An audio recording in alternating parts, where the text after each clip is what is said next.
नमस्कार, है मनीष कुमार सूर्यवंशी और आप देख रहे हैं विश्व टाइम्स। इस समय मौजूद हूँ गोड्डा विधानसभा के यमुना विहार में। मेरे साथ यमुना विहार के निवासी मोहित जैन साहब मौजूद हैं। मोहित जैन साहब से जानते हैं दिल्ली के हालातों के बारे में।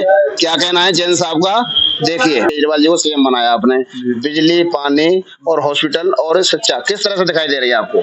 सर, मुझे बहुत ही परेशानी की स्थिति दिखाई दे रही है। पानी गटर का आता है। अगर केजरीवाल जी खुद पी के दिखा दें तो मैं उनका बहुत ज्यादा अभिवादन करूंगा और पक्की गारंटी मैं खुद ही वोट दूंगा। नाले का पानी अगर वो पी सके, अपने बच्चों को पिला सके, अपनी फैमिली को पिला सके।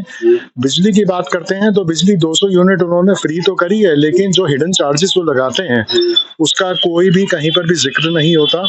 बात करते हैं रोड की। अगर आज मैं, क्योंकि दिल्ली में ही पैदा हुआ हूँ, तो दिल्ली के रोड के एक जमाने में ऐसे होते थे कि जहाँ टूटते थे तो पूरी सड़क बनती थी। आजकल बजट की ये पर्टिकुलर प्रॉब्लम आ गई है कि जिस जगह का रोड टूटती है वो भी रिपेयर होती है 2-2 साल में, और वो बस उसी पैच को रिपेयर करते हैं, और वो भी मजबूरी में, क्योंकि ऑर्डर्स दिए जाते हैं कोर्ट से कि यहाँ एक्सीडेंट हो रहे हैं। जहां तक बात करते हैं शिक्षा की, लोग कहते हैं कि शिक्षा बहुत अच्छी हुई है। अगर इतनी अच्छी शिक्षा हुई है तो अगर 1 या 2 बच्चा सिर्फ आईआईटी या किसी कॉम्पिटिटिव एग्जाम को क्रैक करता है तो उससे आप ये नहीं मायना लगा सकते कि सारे बच्चे वैसे हैं। और क्योंकि ये मैंने सुना है, मैं गारंटी से इस बात को नहीं कह सकता, इसलिए मैं डिस्क्लेमर दे रहा हूँ कि जब गवर्नमेंट स्कूल के बच्चों के पेपर चेक होते हैं बोर्ड के, तो हिडन इंस्ट्रक्शंस ये भी होती है जिसके 4 या 5 नंबर भी आ रहे हैं उसको 41 कर दिए जाए। तो अगर ये शिक्षा है तो इतनी उच्च शिक्षा प्रणाली हमें नहीं चाहिए। हमें बच्चे वो चाहिए जो कुछ करके दिखा सकें। आज से 20 साल बाद आप क्या सोच रहे हैं कि जब एक सिविल इंजीनियर कोई ब्रिज बनाएगा तो ऐसा ब्रिज बनाएगा जिसके अंदर उसे ये ना पता हो कि मुझे किस एंगल पे मोड़ना है, या ब्रिज बनते ही टूट जाएगा। तो ये एक सबसे इंपॉर्टेंट चीज है। दूसरी चीज, केजरीवाल जी बात करते हैं उन्होंने बहुत कुछ किया है। सही बात है कि उन्होंने बहुत कुछ किया होगा, लेकिन वो दिख कहाँ रहा है? उनके सिर्फ बैनर्स दिख रहे हैं। तीसरी बात करते हैं कि वो शादरा में उनकी वोटर लिस्ट में से लोगों के नाम हट गए हैं। जरा वो वाली वोटर लिस्ट भी दिखा दे जिनके उन्होंने नाम जोड़े हैं, जो डेलाइट भी नहीं है इतने सालों में। और ऐसा कौन सा वोट बैंक है दिल्ली का जो पहले तो वोट देने नहीं जाता, लेकिन वो इतनी अच्छी वोटिंग कर देता है कि केजरीवाल जी जीत जाते हैं। जब उन्हें कोई चीज इंप्लीमेंटेशन करनी होती है तो वो कहते हैं हमने एसएमएस निकाल दिए, हमने व्हाट्सएप मैसेज निकाल दिए हैं। लेकिन ऐसे कौन से व्हाट्सएप मैसेज हैं उसका भी तो ब्यौरा दें कि ऐसे कितने 5 लाख 10 लाख लोगों ने वो मैसेज कर देते हैं जिसमें वो ये कह रहे होते हैं कि भाई साहब आप ये कर दीजिए, हम आपके साथ हैं। और अगर इतनी अच्छी बात है तो 5 साल में विधायक जी, चाहे वो जीते या हारे, यहाँ से एक बार दर्शन क्यों नहीं देने आते? अभी आप खुद यहाँ पर खड़े हैं, गली की हालत देख लीजिए। आप किसी से भी पूरे यमुना विहार में पानी की हालत पूछ लीजिए। मैं तो यमुना विहार की बात छोड़िए, पूरी दिल्ली में पानी की हालत पूछ लीजिए। गर्मियों में अगर ये न्यूज गलत थी कि दिल्ली में पानी त्राही त्राही कर रहा है और कोई किसी को पानी नहीं मिल रहा है, अगर ये गलती, तो केजरीवाल जी को अपने सीएम होते हुए स्टेटमेंट देनी चाहिए थी कि ये चीज गलत है, ऐसा नहीं है। सारे न्यूज चैनल्स ऐसा क्यों दिखा रहे थे? बात सारी है, मुझे करना कुछ नहीं है, पोस्टर छाप के ये बताना है कि मैंने बहुत अच्छा काम किया। फिर बात वोटर लिस्ट की करते हैं तो जरा भी पंजाब के किसानों की कर लें। सारे पंजाब के किसान अब दिल्ली क्यों रवाना हो रहे हैं?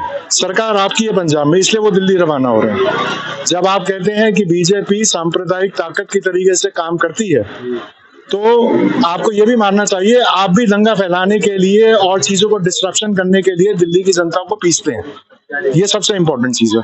और जब बात करते हैं हम बीजेपी की, क्योंकि मैं बीजेपी का भी सपोर्टर नहीं हूँ कुछ चीजों में, क्योंकि बीजेपी भी बहुत सारे प्रोमिसेस करती है। जब यहाँ का विधायक बीजेपी का है तो उसने भी अपनी आंखें क्यों मूंद के रखी, जबकि यहाँ इतना गंदा पानी था।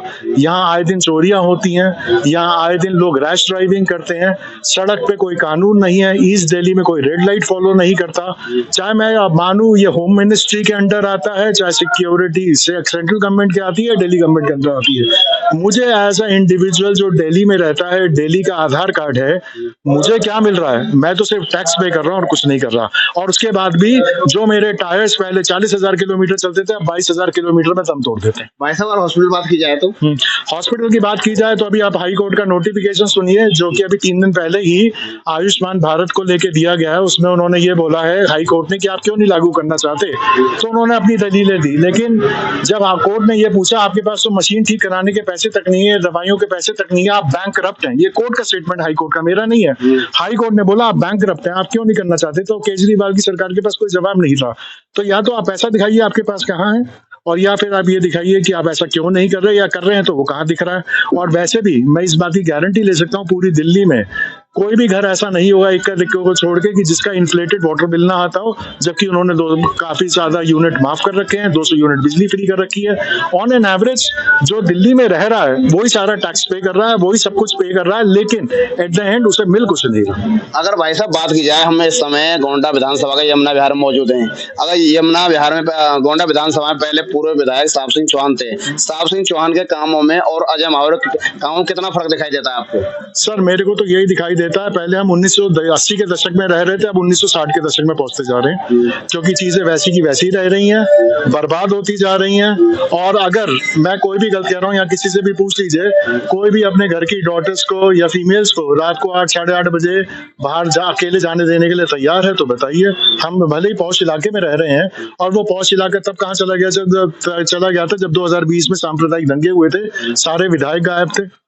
बात करते हैं कि सेंट्रल गवर्नमेंट के अंडर पुलिस आती है, विधायक तो आपके अंडर का ही था, वो कहाँ था? गोंडा विधानसभा के विधायक को इतने कॉल किए गए, गोपाल राय को इतने कॉल किए गए, किसी ने उठाया नहीं, तो आप क्या करेंगे? दूसरी चीज, मेरा खुद का वाटर बिल इन्फ्लेटेड है, मैं सीएम को वो लिख चुका हूँ कि क्या नाम है, मेरा ये इन्फ्लेटेड बिल है, और ये कोई भी इंसान एक महीने में 8,000 रुपए का बिल नहीं खर्च कर सकता पानी का। आप इतनी सप्लाई नहीं देते हैं।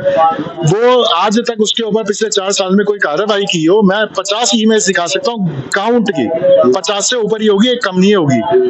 अगर उन्होंने कोई भी एक्शन लिया हो तो वो मुझे बता दें। वैसे